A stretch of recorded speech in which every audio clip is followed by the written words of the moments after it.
I grew up in a fundamentalist church, the Churches of God Eastern Conference. What's that? They're an Anabaptist tradition. They have very conservative positions. They are the Anabaptists, meaning they baptize adults. They don't baptize children, but don't let that fool you. They don't miss out on trying to keep you as long as they can until they do baptize you. They're very similar to many other fundamentalist churches as far as they're somewhere, not as crazy as Assemblies of God, but pretty close. How did you bust out of all that? It's a long story, but I used to go to it kind of started probably when I used to go to a church camp in central Pennsylvania. They had gathered us all into this assembly, as they did often at the church camp, and they usually had some kind of lesson they were going to give, something about faith or something along those lines. And for this particular lesson that I remember, it was soon after my paternal grandmother had died. Some years before I had lost my dad, and that was my personal connection to my father. And she, when she died, it had affected me very deeply, and I was very upset. Soon after that, I attended this camp, and we went to this assembly. And they'd gathered us all around, and we were all waiting to see what they were going to do. And then they wheeled a coffin out onto the stage. And this coffin, the minute I saw it, my first reaction was to be extremely upset. Then afterwards, I had this moment of clarity when I realized I was being manipulated.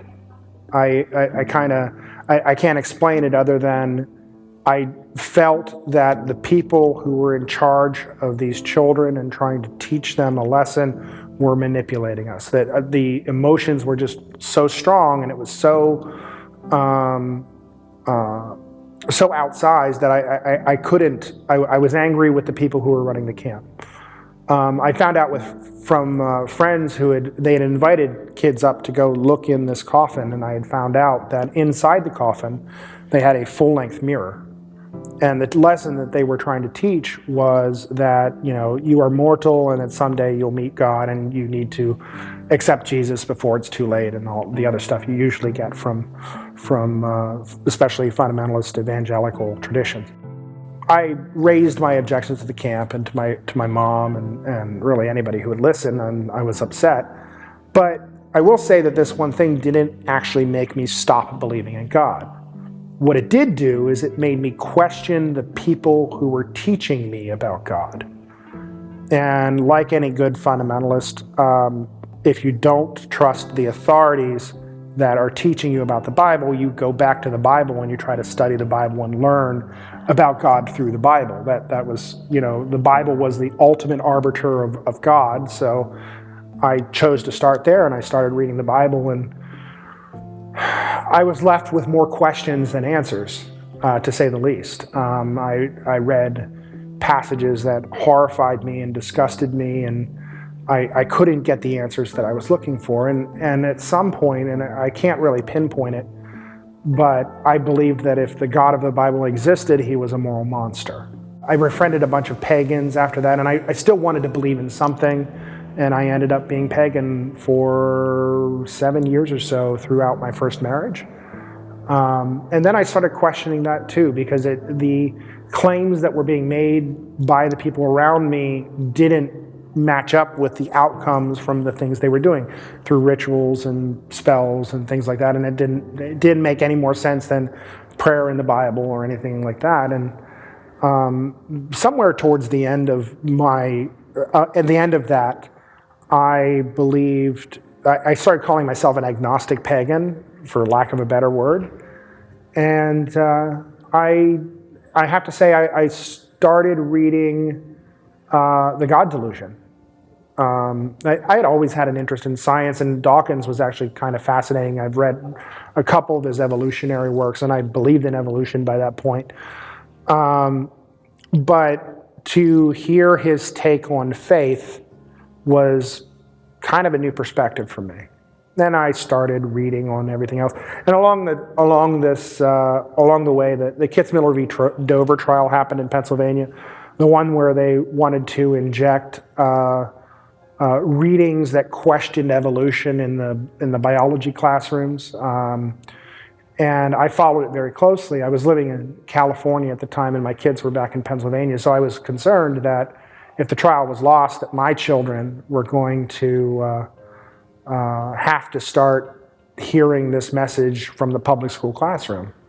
And so I followed the trial very closely. I read transcripts, and I was really invested in it. And I'd have to say that trial inspired me to want to be an activist, to want to get involved and want to do things. And reading The God Delusion actually made me consider my positions on faith and God, and I read lots of other stuff along the way, and I talked to people, and eventually I moved back to Pennsylvania, and I looked for a group to get involved in, and I've been doing activist work ever since.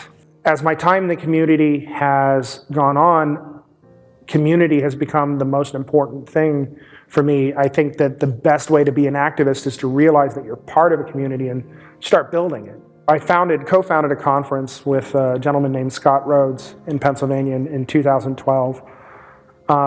We learned everything on the fly, and we put together a conference, and it was pretty amazing. And as the years went on, I was approached by a gentleman from a group called Outreach. And he suggested to me, and I couldn't refute it. It was he's a Lutheran minister who loves working with atheists. He worked with the Harvard Humanists before. They did projects up there. And he came to me and he said, well, if you're getting all of these people together to have a good time and have speakers come out, while you've got them there, why not do something good with that? And I couldn't argue with that idea. It sounded like a great idea. So in 2015, we first pulled the trigger and we said, yes, we're going to do this. So in 2014, we started raising money. For 25 cents, we were able to feed one meal to one person. And the first year we did it, we raised $7,575 and fed 30,300 people. And feel free to check my math on that. I'm never going to forget those numbers.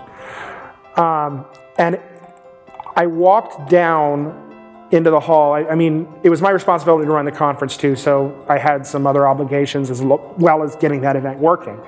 But by the time I got down to the hall, the entire room was filled with these lines of people packing food. And you realize you have this culmination of work. You start from the year before you start raising money to putting together a conference and then having all these people come out and then getting these people who have these awesome big hearts decide they want to stay and they want to help.